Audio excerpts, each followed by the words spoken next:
I want to formally introduce myself. My name is Blake Kimsey.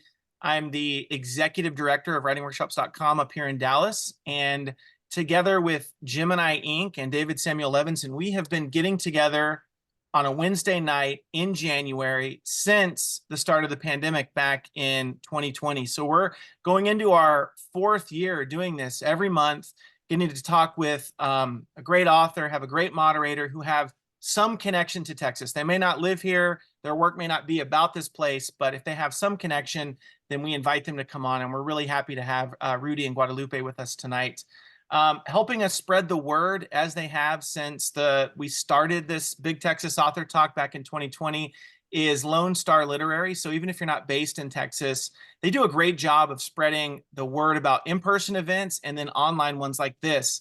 When the pandemic kind of tapered off, we made a decision that we wanted to keep meeting virtually each month because our audience had grown outside of Texas, and it's just been a lot of fun. So thanks for spending the start of 2024 with us. We want to thank our sponsor for this series, Humanities Texas, which allows us to offer an honorarium each month, which we're really thrilled about. And ever since David Samuel Levinson had this idea for the Big Texas Author Talk almost 4 years ago, I got to meet and work with Alexandra Vandekamp, who's the executive director down at Gemini Inc. And it's just been so fun to get to work together to bring authors to you and to your home on these Wednesday nights. So while we're an online writing center at writingworkshops.com, Gemini Inc. is an in-person and online writing center that's has a long and storied history down in San Antonio. So I'm going to hand it over to Alexandra, who's going to say a little bit about Gemini Inc. and get us started. But thank you all for being here tonight. We're excited to see you. No, thanks so much, Blake. And as Blake said, I'm executive director of Gemini Inc. We're not a tattoo parlor. Some people think we are. Okay. The founders actually had a twin love of reading and writing. But our mission is to teach the craft of writing to people of all skill levels so they can bring their stories to life. So we have in-person workshops, virtual ones, hybrid. We have a workshop happening right now next door if you want to learn how to write a romance novel. But one thing we love to do is to bring readers together with writers. So we love the Big Texas Author Talk. We have great conversations. You'll find out a little bit about these new books. Tonight, the recent book Rudy's written, a little bit of a glimpse into the writer's life. We just hope you enjoy this time with these great literary minds we have with us. So I'm going to introduce our amazing moderator tonight, and then I will hand the virtual mic, which I don't really have, over to Guadalupe, who will then do a moderated discussion with Rudy. And there is a audience Q&A at the very end, so leave questions in the chat. We'd love, feel free to ask questions to the author. So a little bit about Guadalupe, and I'm not going to do justice to her in her writing career, but I will give you a glimpse into it. She was born in Piedras Negras, Coahuila, Mexico, and raised in Eagle Pass, Texas. Guadalupe Garcia McCall is the award-winning author of several young adult novels, some short stories for adults, and many children's poems. And she has several books, I believe 4 in the pipeline, which is super impressive.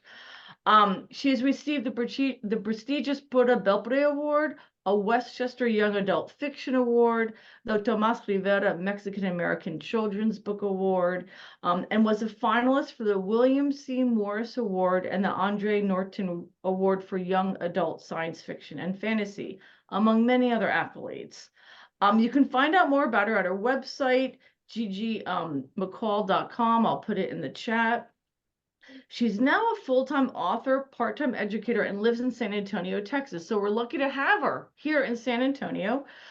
She lives with her husband, Jim, where she is working on 2 more books, Secret of the Moon Conch and Hearts of Fire and Snow, coming from Bloomsbury in 2023 and 2024. And if those are already completed, feel free to correct me, Guadalupe, on that. But we're delighted to have her tonight to lead this author talk with Rudy Ruiz, who's our featured author for January. And I'm just going to hand it over to you, Guadalupe. Thank you so much. Well, I am so honored to be here tonight presenting a truly wonderful writer and a good friend, Rudy. Rudy Ruiz is an American author, advocate, and social entrepreneur. The son of grandson of Mexican immigrants, Rudy Ruiz was born in Brownsville, Texas, and raised along the U.S.-Mexico border, living in Matamoros, Mexico for extensive periods of time. He did not speak English until he entered school at the age of 5. Bonus, because I was the same way. There's another connection.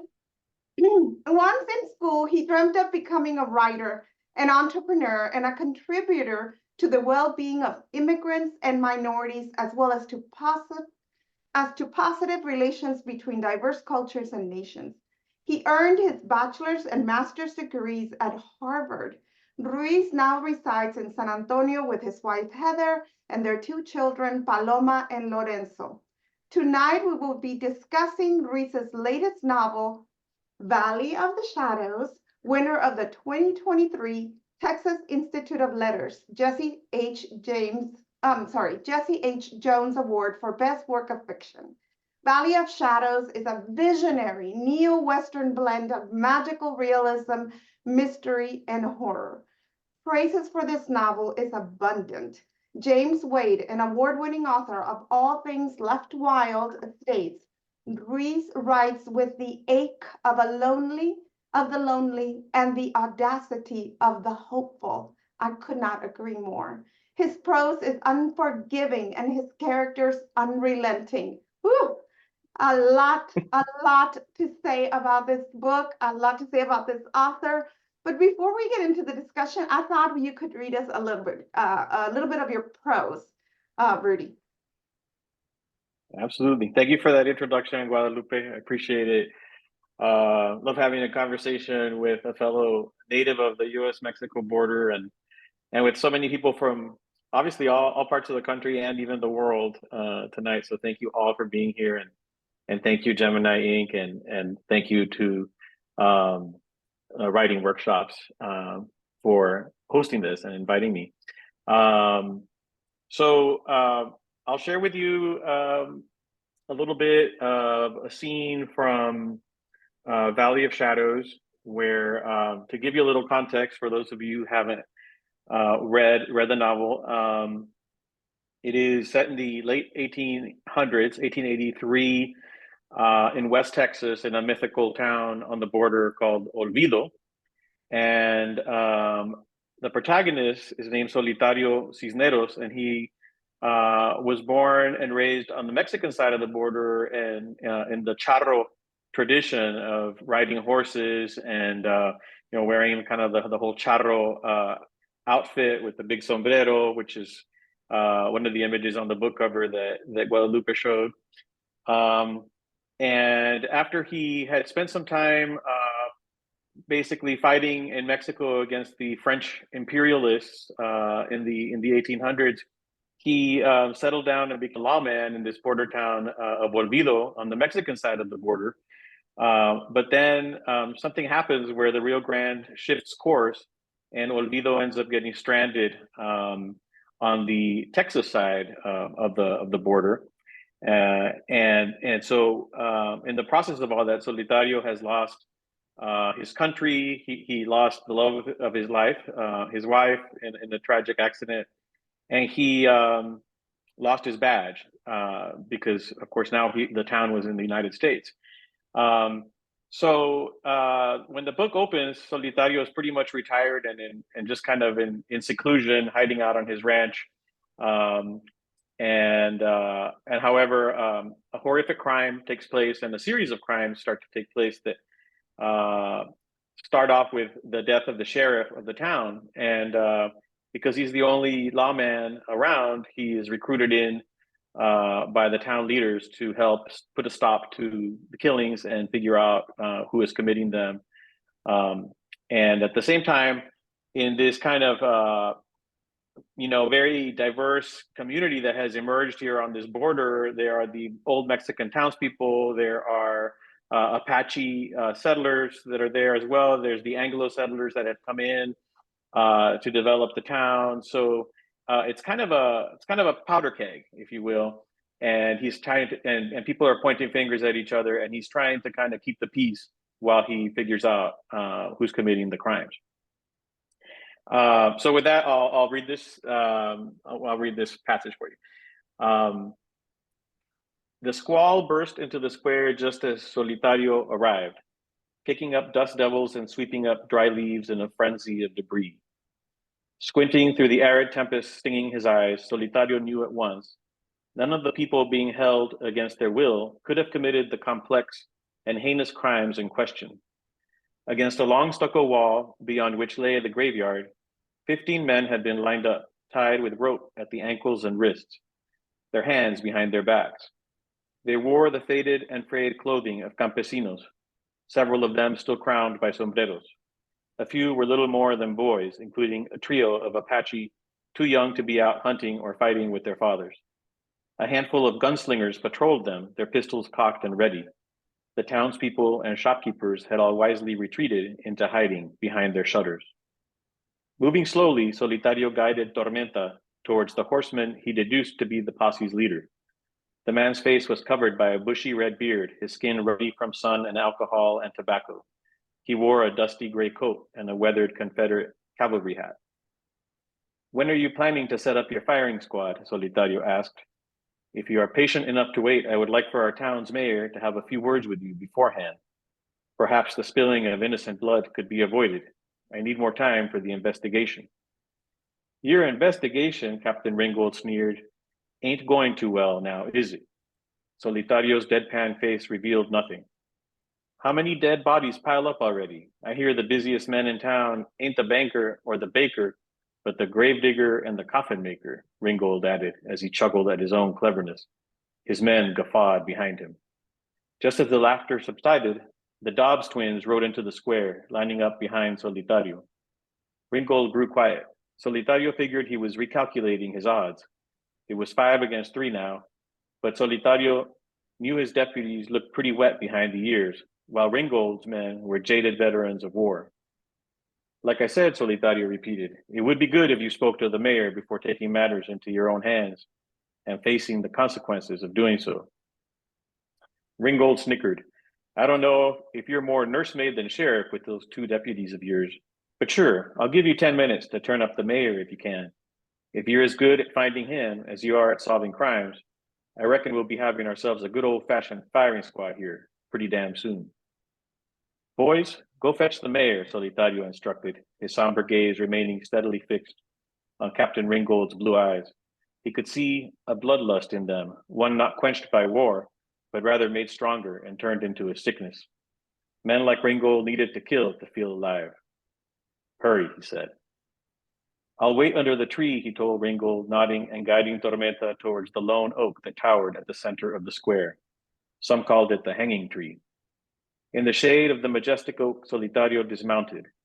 He knew all eyes were upon him, those of the prisoners along the stucco wall, those of the villagers peering out through the shutters, those of Captain Ringgold and his men, edgy and poised to fire their weapons at the lineup they'd assembled in their pursuit of so-called justice. As they all watched and waited, he took a long draught of water from his canteen. He whispered a few soothing words to Tormenta, who could clearly sense the tension, and he unstrapped his guitar from his horse's flank. Sitting against the tree, Solitario began to pluck at the strings, tuning his instrument. He played an old Spanish lullaby, the notes carried on the wind, swirling through the square, providing a rhythm and a haunting melody for the leaves and tumbleweed to dance. Ringgold's men glanced at each other incredulously, but Solitario played on, the mercurial magic emanating from his guitar, weaving a spell over the posse. Even Ringgold himself swayed in the stiff breeze, in tandem with the tempo of Solitario's sweet song. The underside of Solitario's sombrero began to glow, a deep cobalt blue, its silvery white embroidery glittering as he closed his eyes and let his fingers fly over the strings, summoning notes both from instinct and from memory. It was a song he had learned long ago on Cajapinta, way before Luz had bestowed the enchanted sombrero upon him. As he played, the hue of the sombrero's underbrim grew lighter, like a night sky shifting towards dawn. When he finished the song, the blue glow faded from his face, and when he opened his eyes, he saw Captain Ringgold slumped in a deep sleep over the neck of his horse. His men sprawled unconscious on the ground, snoring beneath the midday sun. As the Dobbs boys returned with Mayor Stillman in tow, Solitario motioned for them to be quiet and untie the prisoners. While they did so, he handcuffed Ringgold and his men. The prisoners all ran as fast as they could out of the plaza, but Captain Ringgold and his posse continued to slumber undisturbed despite the wind and the sun and the heat. Load them into the wagon and put them in the tank, Solitario told the Dobbs boys. Are you sure about that? Mayor Stillman asked, his voice quivering.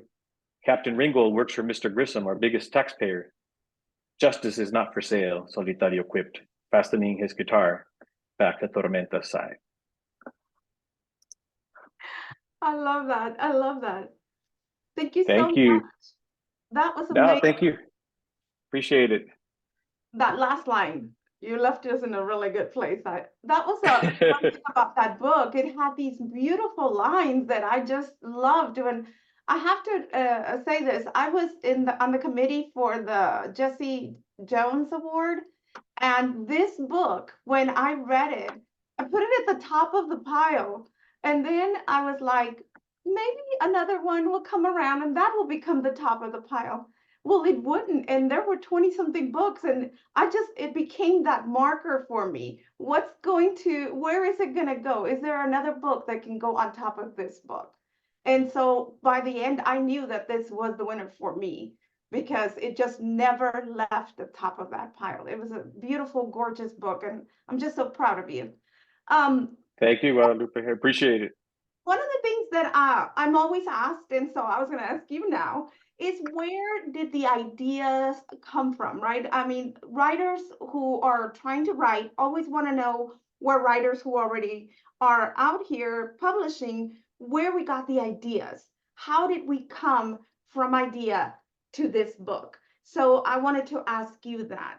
Where did the idea come from? Was it did the character comes first? Did the situation, did the setting? How did it come to you? Thank you. Yeah, that's a great question. Well, I've written a lot of stories set on the border and about sort of how the cultures come together on the border. And as you mentioned in the bio, I have my wife and I have a daughter and son, and my son's in college now, but when he was in the early days of high school, he asked me, Dad, would you write a Western horror story? And I was like, well, that's interesting. I hadn't thought of ever writing a horror story. It's not something that I had ever thought would come naturally to me. Also, I had not written a Western. And though I grew up, watching the old Western movies and also watching the old Mexican charro movies, which my father was a fan of both the John Wayne type of movies and the Pedro Infante type of movies. Again, being a border native, he grew up in both cultures, and he shared that with me when I was a kid. So I told my son, I haven't done this before, but I can't say no to you. I'm gonna try. I'm gonna give it a shot. And so then over time, months would go by, and then he'd ask me. He's like a taskmaster. He would say, "Hey, how's that book coming along, Dad?" And I'd be like, I'm thinking about it. It's kind of like steeping. You know how when you're trying to mold something, you don't want to rush it. As a writer, you need to let the ideas kind of percolate and kind of. For me, the way it goes is they'll bounce around in my mind. I'm thinking about it consciously or subconsciously. Eventually, like it starts to crystallize or like gel together, and it's like a sudden inspiration hits. And for me, that happened when, again, my son, he wanted to go to the Texas State History Museum in Austin. And my wife and I took him. And in the museum, I saw a small exhibit about the Porvenir massacre of 1918, which was the moment I remember just reading that, standing there reading about it. And I grew up in Texas, went to school, in Texas, took Texas history in 8th grade, like probably everybody who grew up in Texas. And I'd never heard of the Porvenir massacre. So when I read about it there, and the fact that this had, this tragedy occurred in Porvenir, a small border town in West Texas, the year 1918, 15 young boys and men that were Mexican and Mexican American were accused without any evidence of stealing cattle. And they were, this thing snowballed, and Texas Rangers and U.S. cavalry came in and they executed them without any trial, any kind of due diligence. And so this was basically forgotten or covered up for about 100 years, except for by some of the descendants of the original victims. And eventually, after 100 years, the state of Texas recognized the massacre and erected a historical monument or marker in West Texas. So when I read about this, I thought, this is it. You know, this is sort of the lightning bolt where it started coming together, the Western horror story. And I thought, you know, what if there could have been, you know, and I feel it's kind of what makes the story relevant today, when you still have so much social injustice in our society, unfortunately. And you think about like wishing you could rewrite history, just like we wish we could rewrite the present day. And as a writer, well, there's no more exciting challenge than to write a different vision of what the world could be like, whether it was 100 years from now in the past or 100 years in the future, right? And so that's kind of where that inspiration came from. Thank you so much.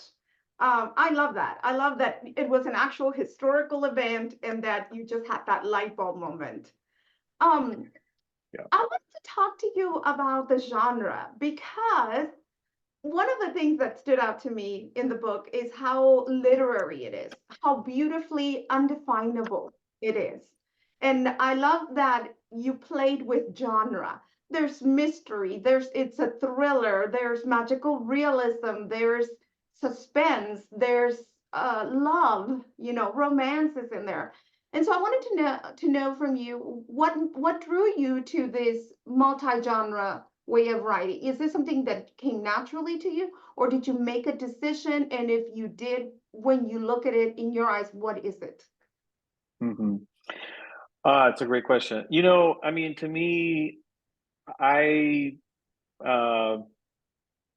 was very much inspired, have been inspired in my writing by the writers of Latin American magical realism, like Gabriel Garcia Marquez, Isabel Allende, Laura Esquivel. You know, they're magical stories steeped in culture, but where the magic just feels very much a real part of the characters' lives and their environment. And so for me, bringing in these different elements and weaving them together, you know, felt like more of a almost secondary to the main story and to the magical realism literary kind of feel of the novel. However, I had to be true to the challenge from my son. You know, I had to bring in the horror, which was probably the hardest part for me. You know, the Western part, not so hard to bring in because, you know, growing up on the border and like I mentioned, growing up with a father who loved that type of entertainment. He also loved ranching and horses and cattle, and he had a small ranch in actually outside of Matamoros that he used to take me to, and so I grew up around a lot of those elements, and for me writing about those was easy. It was like channeling my memories really, but the horror part was really hard for me because yeah, I'm pretty much a very tranquil person, and so the violence and you know, I tried to stay away from any gore, but there's just a little bit. I mean, you read it, so you know, kind of there's just enough for horror fans, I think. Yeah. but it's so like very tastefully done, very tastefully. well, thank you. I mean, I kind of wanted to think of it as, okay, if my own family ends up reading this book, like how am I going to feel? How am I going to feel about it? You know, and so I tried to keep it in that kind of you know, amount of restraint, and I also felt like that would keep it more. You know, my aspiration is always to write literary fiction, and so I wanted to keep it, you know, in that vein. Well, the characters in this book are very well drawn. I especially was drawn to the little ghost boy, the child. And so can you tell us what drew you to these characters specifically? Where did they come from? I also loved Luz. I mean, I love a good romantic part. And so where did they come from? Are any of them inspired by real people, places, or historical events. Yes, absolutely. One thing I love about writing in magical realism is that the ghosts are very much, as you said, fully drawn characters that you can feel for and you can connect with, and not feel so much like they're just scary specters, or kind of formless spirits that maybe have bad intentions. Instead, they're just basically like real people that happen to be, not alive in the same sense, in the same corporeal, physical sense. And so Solitario Cisneros comes from a family, and I think it comes down from his grandmother, who's a character in the book that sort of helped raise him, that has this sort of gift for it. Well, he calls it's a gift, but it's also a curse, that he can commune with the spirits.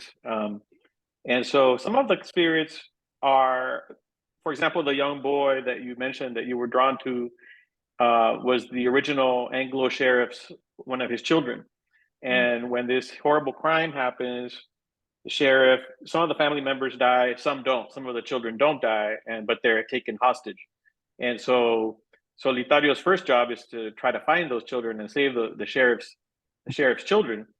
And so this ghost of the older brother, of the eldest of the children, appears to him and gives him some clues. And so that character those characters really just came to me. It's one of those things that as a writer, you just feel so grateful for moments of inspiration where you didn't have to base it on someone you knew. It just sort of came to you. It's really in the opening chapters that's how the novel starts out. I myself found myself kind of haunted by that character. I would think about him as I was writing the book. I would think about him often. And so does Solitario. He draws this motivation where he feels an obligation to the spirit of this young boy to help him save his siblings and to bring, some justice for the loss of his life and his parents' lives. On the other hand, some of the other characters, of course, I do draw from real people that I've known, particularly Solitario Cisneros, I think, is sort of inspired by an amalgamation of a lot of people I grew up around, including my father, who were just these very, kind of macho Mexican men that were very strong, very driven by a sense of honor, duty, obligation. But at the same time, with Solitario, I mean, it's not so much, he carries this family curse that all the men in his family carry, and this curse is kind of an element throughout the story. And I grew up in a family where I had a tia, an aunt, who was my father's sister, and she was the only woman, the only girl in the family, and there were 5 boys. And she would always say that she felt that the boys and the men in her family were all cursed, and that it had to do with this machismo and a certain pride and a certain arrogance that ended up, undermining them in their lives. And so Solitario, that's kind of where Solitario gets the inspiration came from, and where he has this curse. And in different people, the curse kind of can manifest differently. So in him, it's not so much a machismo as in like the kind of machismo that's kind of misogynistic. In him, he's actually pretty good in his relationships, pretty balanced in his relationships with women, but it's more his pride and his arrogance. His pride kind of can turn into arrogance, and it can lead him to make costly mistakes. So that was a little bit inspired by some of the men that I grew up around in my family, and a little bit of what I guess could be considered now, as you look back at it, a combination of sort of toxic masculinity and multi-generational trauma that gets handed down from generation to generation of these men who felt like they were wronged and like something was taken from them. In the case of this story, it has to do with their land, and it has to do with the border being established where it was established, and then losing their position of prominence and becoming basically, subjected to what ended up happening along the border as the United States took over. Well, since you mentioned it, I wanna talk about that. One of the things I found interesting was that the border literally did cross, like the river moved. It was so interesting. So what can you tell us about the setting? We know that you lived on the border, right? We know you're still in South Texas. What else can you tell us about this setting? Maybe the historical part. I mean, to me, I grew up, as you mentioned, born and raised on the border, and very much at a time where my family was able to move very seamlessly across the border back and forth to visit my grandparents, to spend time at the ranch I mentioned that my father had. That little ranch was passed down to him by his mom, and to her, it was passed down to her by her father, and it was the last part of an old Spanish land grant called Caja Pinta, which I mentioned in the passage, is the place in the book where Solitario is born. And Caja Pinta was a land grant that was one of the original 13 land grants that the settlers of what is now Matamoros, came to populate in the late 1700s. Which the Rio Grande at the time was not the border. So the land grant spanned on both sides of the border. And so the story in Valley of Shadows, when it goes back into the past and Solitario's origins, is that when the Rio Grande was turned into the border, it divided their land. And then Anglo settlers came and took the land on the northern side of the river, and they lost it. And other things happened as a consequence, which I'm not going to divulge, or else no one will read the book, but I gotta leave some mystery in there. But to me, growing up in that environment, the border was a fascinating place.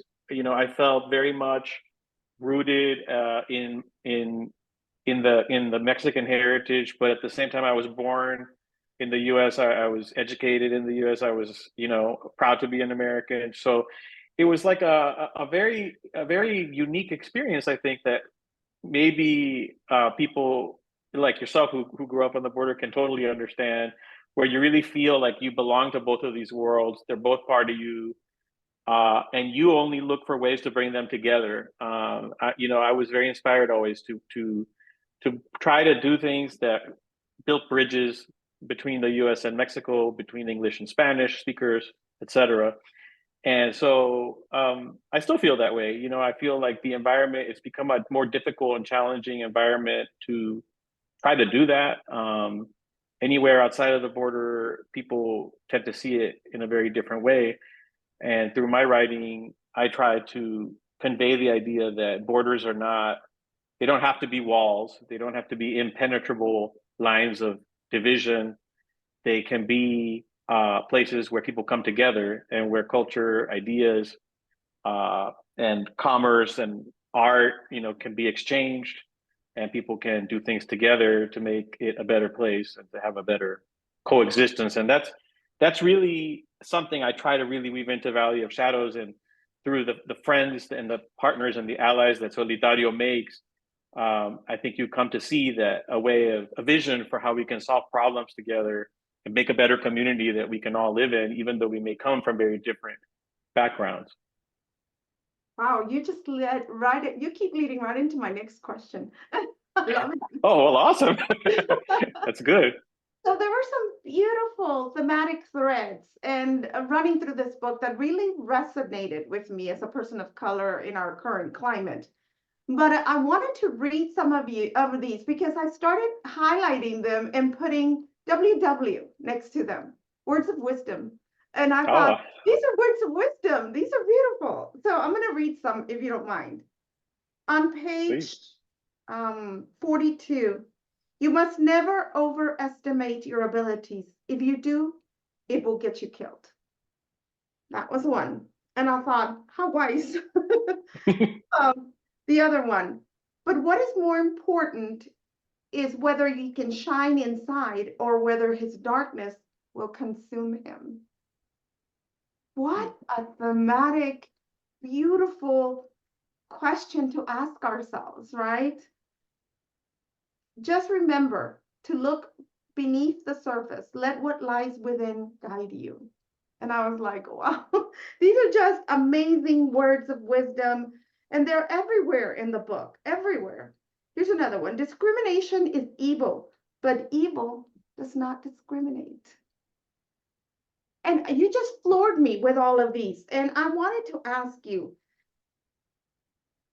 I'm going to just read one more because they're all so gorgeous. Thank you. When I hear you read these, I'm like, wow, I wrote that. Yeah, it's gorgeous. Sometimes the border had a way of blurring the lines. And I think that was my favorite. So I wanted to ask you, can you talk about what kind of epiphanies or new insights writing this book brought to you as a Mexican-American author? That's a tough one. I mean, thank you for the beautiful feedback. I so appreciate it. I think that some of the things that I feel like I gleaned through the process of writing this book and writing those words and really being inside of these characters' minds, not just Solitario Cisneros, but the other characters, particularly Onawa, who is a Mexican Apache woman who is a lifelong friend of Solitario's and ally, and she is a seer and healer. And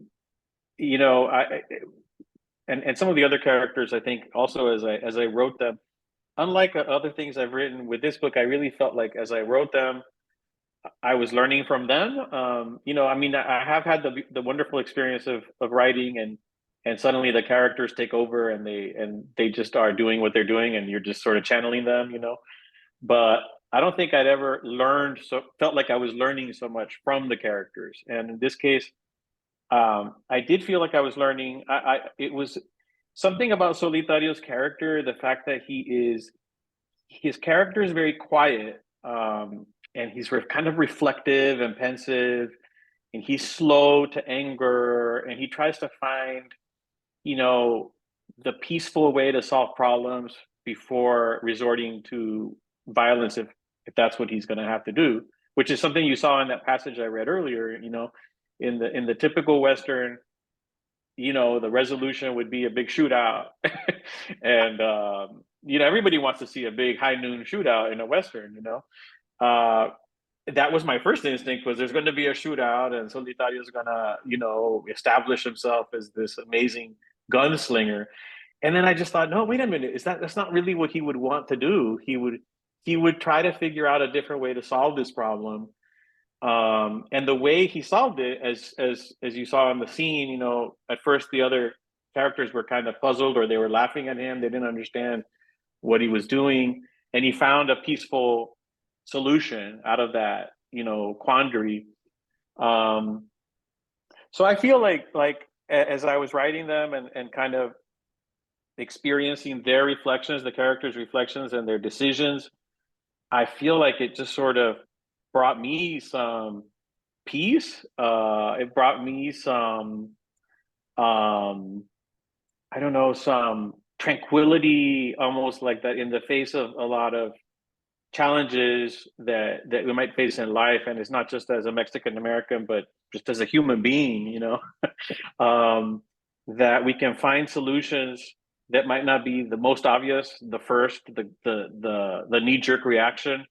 And we can try to, if we take our time and be patient and move slowly and work with others and reach out to others for help, like Solitario does in overcoming his solitude in this story, we can find healing, we can find hope, we can find peace, we can build progress. But it takes work and it takes perseverance. And it takes good books out there. So this is one of them. This is a book filled with beautiful truisms and beautiful words of wisdom. And I hope that many people will read it, and not just read it, but hand it to the next person. So hand it to the next person and say, hey, here's a great book to read.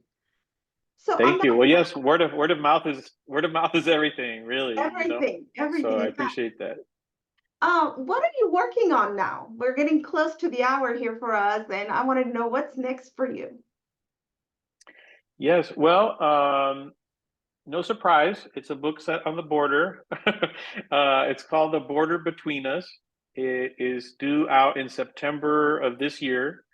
Um, and it is a very different kind of story. This one is, and I know you've written coming of age and Bildungsroman stories before, so I'm hoping you'll like this one. It's very loosely inspired by my own experiences growing up on the border in the 70s and 80s, and so it's a little bit more, I think, closer to our time that we live in now. Just as relevant, but in different ways. And I guess some people would now call it historical fiction. I call it like the days I was growing up. Now it's historical fiction. Yeah. But yes, it's about a young, creative, artistic boy, Mexican American boy, growing up on the border and trying to figure out, who he is and how he can achieve the dreams that he has. While not losing sight of his own identity and his family and his roots. And it's a struggle, as a lot of us know. So it's a very personal, intimate kind of story. It's very different from this epic, Western saga that Valley of Shadows was. It's a little bit more of a I guess, an intimate portrait of a young person and their family. Yeah, I love it. Well, good luck with that. I'm excited to read that. I think Thank you. we are pretty much done with our time, and it's now time to go to question and answer from the audience.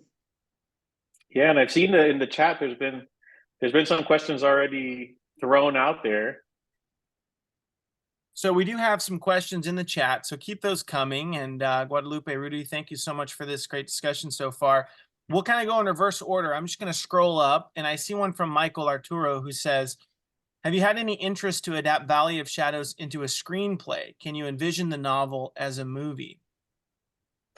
Absolutely. One of the things that people have told me about my writing at times is that it's very visual, and that when they were reading the book, it was like a cinematic experience.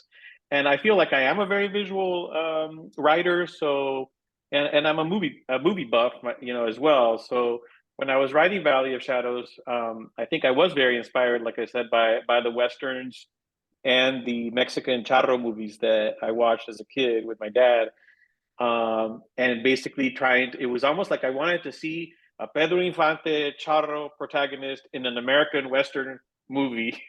And since that didn't exist, I wrote it as a book,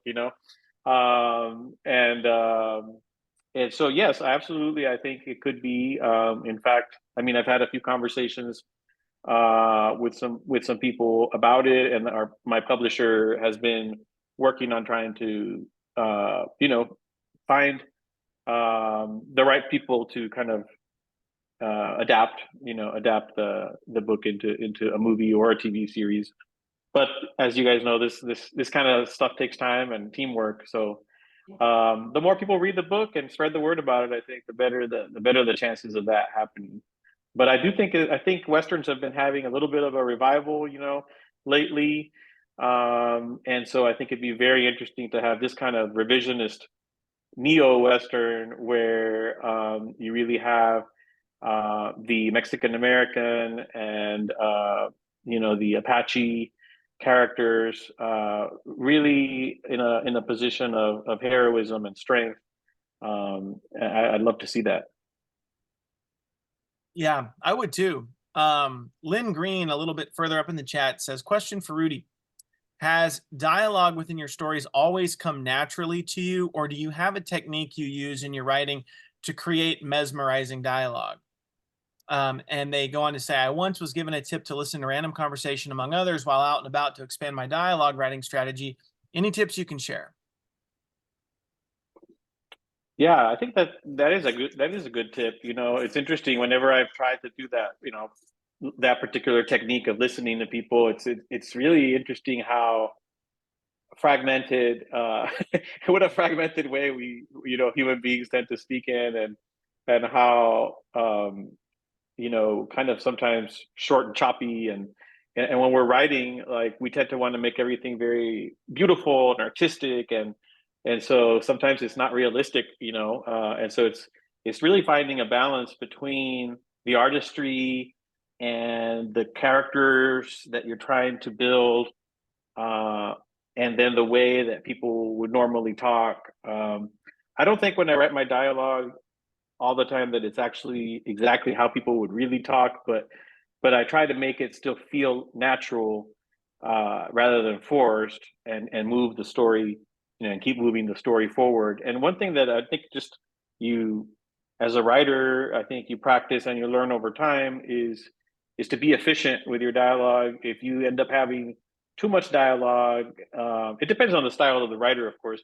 But for me, like if my dialogue starts getting too long, I start realizing like, hey, I really need to cut this.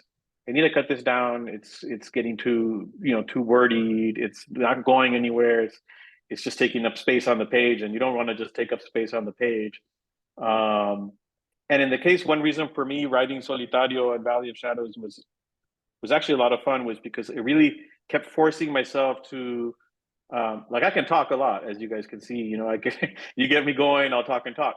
But Solitario is not a writer. The character of Solitario is a very succinct, and he's spare with his words. And so when he talks, like, it means something. Every word kind of means something. And so for me, when I would write him, it was a fun challenge because I had to make him as brief. I'd write it and then I'd be like, okay, that's how I would say this, but how would he say it? And I would like try it, and it would chop it down, chop it down, chop it down.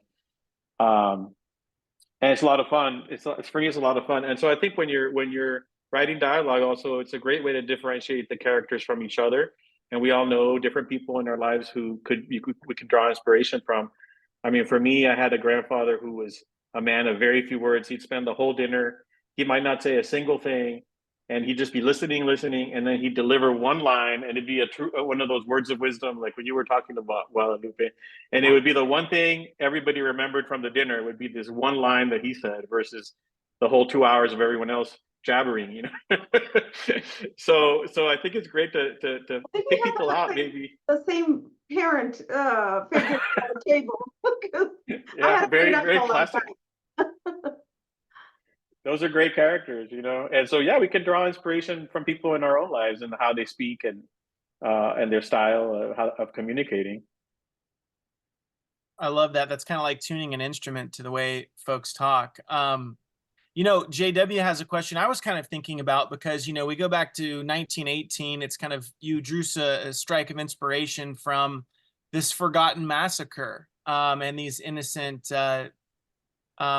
men and boys who were killed without any evidence, dispatched the Texas Rangers, dispatched the the cavalry. And so JW is asking, how much research went into writing your story once you had that strike of inspiration?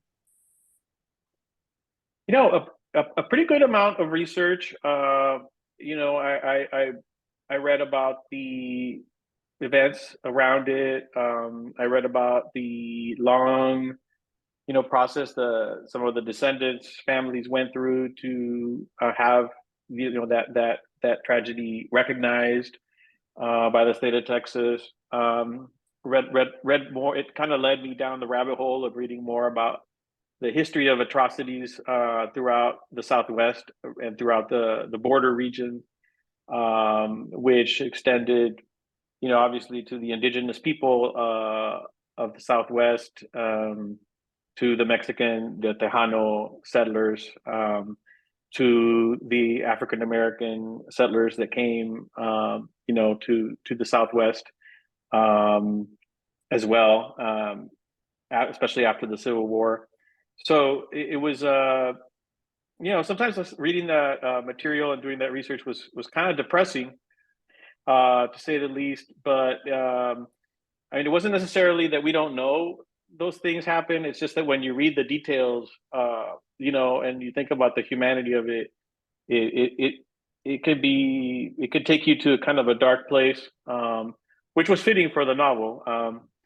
And the other thing is, when I was writing the novel, it was at the same time, it was during the pandemic, and it was during the protests that were going on related to the George Floyd murder. So to me, what was very sobering, and then of course also what we have going on the border, which is not really changed, still going on today. To me, like what was very fascinating while doing the research was to realize just how little has changed in 104 years or 102 years when I was writing the book, and how we need to keep talking about these things so that hopefully eventually we stop committing the same mistakes as a society, and just learn how to come up with some better solutions for the problems that we face. During this time, you mentioned kind of the pandemic and the George Floyd murder, and you said that your son would periodically check in with you about the book. So when you started kind of going down following these threads and learning more about this real experience, I'm just wondering how your son liked the book, and how, if he would check in about the research you were doing, or if y'all would have conversations about that. Yes. Once I started writing the book, he was very excited and was always, kind of egging me on. And the whole family was just very supportive. It was, like I said, it was during the pandemic. So we were all working from home. The kids were studying. Both of our children were going, our daughter had to come home from college, and she had to do like a lot of college students spent basically, I think, half a semester, and then another whole semester at home before she got to go back to school. And then my son was almost like a whole year. It was about a whole year doing remote schooling. So it was fascinating. I mean, I'd be there doing my thing. Everybody else would be doing their thing, and then like in the evenings we'd come together and we talk, and they'd ask me how's it going. And some days I'd be like, I mean, everybody, as you recall, the pandemic was such a weird time, and everybody was probably having a hard day. I would be having a hard day sometimes, but it would be like my characters were having worse days than I was. So it kind of helped me, and the book was somewhat therapeutic for me, during that time. But my whole family was just very supportive throughout the process, encouraging me to write long hours into the night. And sometimes that's what it takes, as all writers know. When it's quiet and everyone's kind of going to bed, if you can find it in dig deep and you find that extra 2 to 3 hours that you can get in the zone. And like, I would be writing this book in the dark, with just the computer, and it was great for the book, because the book has its dark moments. So it was really helpful for me to get into, when you have to go to a different era and a different time and a different place. It was helpful. Oh yeah, that makes total sense. Well, we're kind of coming up on our hour here in the next 5 minutes. We've got one more question in the chat from B, which I'm going to ask you, Rudy. And then if there's one more or two more questions, put those in the chat. But up here, B asks that your book reminded them of The Gunslinger by Stephen King, and they just wondered, did you get any inspiration from that series, or have you read it?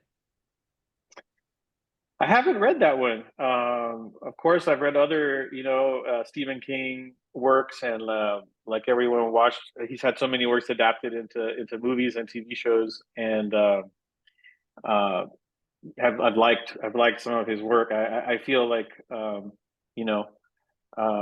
when it comes to horror, I definitely would think about, since that wasn't something I'd written before, I would think about like, what would Stephen King do? How would he create suspense? How do you do that? And for me, it was a lot of fun because once you get into it, you realize it helps propel the story, the suspense, the tension. It becomes a almost like a character, a dynamic of its own that your characters are interacting with, and so it really kind of helps the story come together and move along. I haven't watched that one, but or read that one, but maybe I should. It sounds like it'd be good inspiration for future work. maybe add it to the list. Well, we got one final question for you here in the chat. As a beginning writer, can you shed light on putting yourself out there in the hopes of being published? Go back to a baby writer, Rudy. What advice do you have? Yeah, I mean, I hate to say something that you know, is going to sound like a cliche, but don't give up. You know, you just can't give up. You have to believe in your stories, in the inspiration, where the stories came from, even in the moments when you don't believe that you yourself have it in you. Like, believe in your stories, believe in your inspiration, and eventually your self-confidence will, I think, come. And when I say don't give up, I mean it from experience. I my first novel took 20 years to get published, from when I finished it to when it came out, which was the previous novel prior to Valley of Shadows. So I published other things during those 20 years, short stories and essays and things like that. But I never gave up on the idea of the dream of being a novelist and having the novels out there and sharing these stories and having these opportunities to talk about books and with people who love books. And so it can take a lot of time, but it's worth it. I can honestly say it's been a long journey, but totally worth it. You know, and all the time that you're writing, if you love writing, just the writing itself is a reward. You know, so that in and of itself is a beautiful thing and a beautiful experience. And even if one is not published, one has that for oneself, and one can share it with one's family and loved ones. That's so inspiring. You know, one of my favorite quotes on writing is from Richard Bausch, who says, you know, a professional writer is an amateur that didn't give up. So that's great. That's a great note to end on, especially after hearing a bit about your journey and this great conversation that Guadalupe led us through this evening about Valley of Shadows, which we will send out a recording of this event tonight. We'll include a link to buy Rudy's book. We'll include a link to Guadalupe's website, where you can see where her forthcoming books are coming out from Bloomsbury in 2023, 2024, and all the other books that she and Rudy have published. So thank you all for being here, sharing another Wednesday night Big Texas Author Talk with us. Thanks to Alexandra and David, and most of all to Rudy and Guadalupe for being here. Thank you all. We appreciate you guys. Thank you all very much. Have a good night. Good night. Bye.